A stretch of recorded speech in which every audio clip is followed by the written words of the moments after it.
Mudando de assunto, olha só, na capital Kiev, frente a frente, estavam Luciano Huck e Volodymyr Zelensky, presidente da Ucrânia. Na fotografia do encontro, vemos um apresentador, neto de ucranianos, que viajou para a Ucrânia em busca de suas origens. De outro, um presidente que luta contra o exército russo e aliados. E o que é que está por trás desse encontro? A análise é com o Guilherme Fiuza. Está na hora do Papo com Fiuza aqui no Jornal do Oeste. Tudo bem, Fiuza? Boa tarde. Tudo bem, Vitor? Boa tarde a todos. O que achou, hein, Fiuza, desse encontro? Luciano Huck e Volodymyr Zelensky. Ô, Vitor, tem tanto erro aí e tantas aparências que enganam, né? A gente podia fazer o jogo dos 7 erros. Talvez você pudesse começar apontando algum para você, depois eu aponto outro, a gente vai seguindo no jogo. Bom, o primeiro erro que eu vejo, Fiuza, é que o Zelensky, por exemplo, tem que se encontrar com chefes de Estado, né? Tá perdendo tempo lá para se encontrar com um apresentador de TV brasileiro que, cá para nós também, está com a audiência derretendo, não é das figuras mais relevantes nem da nossa televisão, nem da nossa comunicação, e o cara com uma guerra para gerenciar está lá conversando com o Luciano Huck. É um primeiro erro que eu vejo. Tem mais? É um erro clamoroso, você notou muito bem, e eu chego lá e vou falar de um outro erro.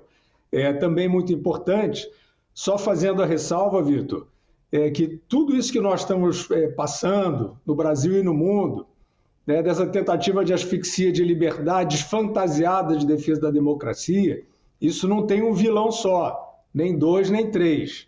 Isso aí é uma concertação de aparências. E eu acho que esse encontro aí tem tudo a ver com essas aparências que estão vitaminando esse cerco às liberdades, não só no Brasil. Então, segundo erro, o Luciano Huck, o apresentador Luciano Huck, volta da Ucrânia com o furo de reportagem de que o Lula é um simpatizante de regimes obscurantistas, isso dito pelo Zelensky. Ora, isso não pode ser um furo de reportagem do Luciano Huck, porque o Luciano Huck não só sabia disso, como votou no Lula. Então, o Luciano Huck não pode ficar surpreso. Ele escolheu, né, e se posicionou em favor de um candidato que tinha essas simpatias. Ele não pode agora, de repente, ficar surpreso com o Zelensky trazendo essa crítica, porque a posição do Lula, pró-Putin, etc., aquele álbum de figurinhas que a gente conhece, e o Luciano Huck foi lá e trouxe esse furo de reportagem. Né? O Zelensky, o herói, o suposto herói da resistência, que, como você disse muito bem, tem muito tempo para palestras, para entrevistas, para posar para capa de revista de fofoca. Né? Não é nem um juízo, não, mas estamos assinalando os erros, né, desta imagem. E, sem dúvida alguma, há um grande problema nesse furo de reportagem, porque o Luciano Huck não precisava ir à Ucrânia para saber, né, Vitor, que tipo de regime e que tipo de autocrata o candidato que ele escolheu gosta. Pois é, né, o Fiuza. E, de outro lado, que tipo de objetivo tem o Zelensky com isso, com essas aparições todas? Onde é que será que ele quer chegar? Qual o objetivo disso? Tem algum objetivo por trás ou é só simplesmente essa exploração midiática, essa personagem se perdeu no personagem, como o pessoal fala, hein? Eu acho também, eu tenho, em relação a esse assunto, eu tenho 200 pulgas atrás das orelhas. Porque vamos começar, né, pelas aparências. Então, já que eles, né, estão aparentando, porque essa fotografia, essa imagem é isso, né? O entrevistador e o entrevistado que são preocupados com a democracia. Então, vamos lá pelas aparências, né? Diga-me com quem andas e te direi quem és. O Zelensky, supostamente hoje, aí um bastião da resistência dos valores ocidentais, eu não compro essa, hein? Mas muita gente boa compra, boa sem ironia. Pois bem, quem são, Vitor, aqueles que apoiam, quem é a base de apoio política mundial? Quem são os estadistas que estão em volta do Zelensky, que são aliados ao Zelensky e que parece que assessoram o Zelensky nos seus movimentos aí, políticos? Emmanuel Macron, Justin Trudeau, Joe Biden, e companhia. Como a gente sabe, Europa e os Estados Unidos estão numa fase de degeneração política completa. Me apontem aí um estadista desses países que são os mais importantes, pode entrar a Alemanha, Reino Unido, que seja confiável como pelo menos um estadista, pelo menos um líder. Não vou nem falar de espírito público. Não.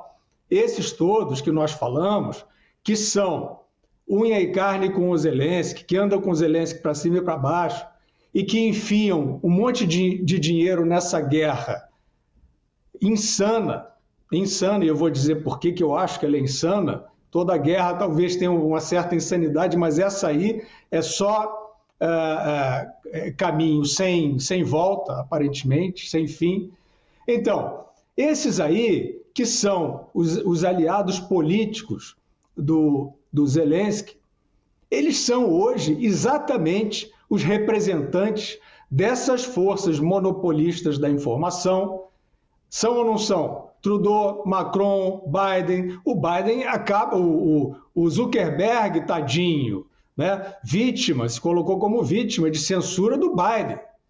Então, o Biden, assim como o Macron, assim como o Trudeau e outros, estão sim nesta corrente que abafa, que cerceia a circulação livre de informação e conhecimento em redes sociais, que é o drama aí que nós estamos tratando o tempo todo, no Brasil e lá fora. Existe, então, esse acordo nebuloso, obscuro, entre governos, certas plataformas como o Zuckerberg, que agora apareceu meio arrependido, mas ele não foi vítima de censura, ele participou dessa ação, sabemos disso, eu já falei aqui no Jornal do Oeste.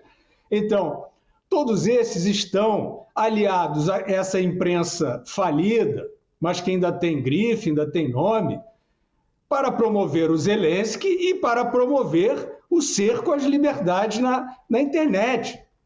Isso aí é óbvio. Então, eu coloquei mais alguns erros, que eu vejo nesse jogo dos 7 erros, talvez sejam mais de 7, sobre Luciano Huck e Zelensky como sendo um encontro por uma redenção da democracia contra o Putin. Ora, o Putin é um vilão perfeito, assumido, manifesto.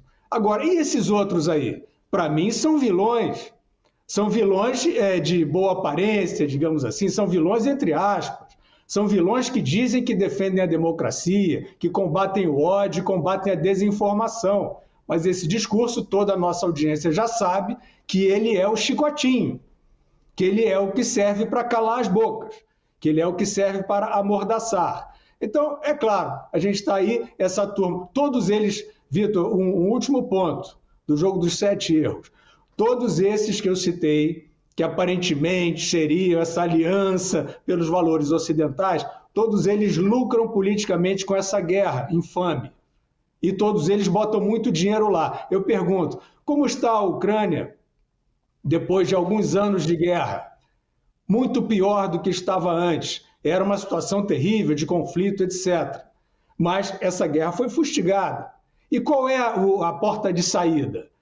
Vale a pena? Vai correr sangue para emergir a soberania ucraniana? Não estamos vendo essa luz no final do túnel. Só estamos vendo sofrimento, sangue, massacre de pessoas, dinheiro enfiado por essas pessoas que são aliadas ao Zelensky e sofrimento humano sem fim. Então, esse belo momento de democracia, o Zelensky, a gente poderia dizer que é meio o Luciano Huck da Ucrânia, porque trabalhava com entretenimento, virou presidente, e talvez o Luciano Huck queira ser o Zelensky do Brasil. Aí então, análise do Guilherme Fiuza. E sábado a gente se vê, hein, Fiuza? Se você não acompanha aqui na programação do Oeste, todo sábado, 8 da noite, o Fiuza está lá no Outra Coisa, com a Adriana Reide, com a Nívia Calmar. E nesse sábado eu vou ter a honra de ser convidado pela turma, ser recebido pela turma lá do Outra Coisa. A gente se vê. Até sábado, Fiuza. Ô, Vitor, eu tinha recebido esta informação, estava querendo checar e agora você está confirmando a sua presença. Tá Então não precisou de nenhuma agência, está checada. Não precisa de agência de checagem. Estou feliz da vida com a sua presença, grande honra. Soube que o Thiago Pavinato também estará lá na bancada. Opa. Então nós vamos lá enfrentar esse noticiário bizarro, mostrando toda a sua bizarrice. Até lá. Boa, fechou. Até sábado, Fiuza.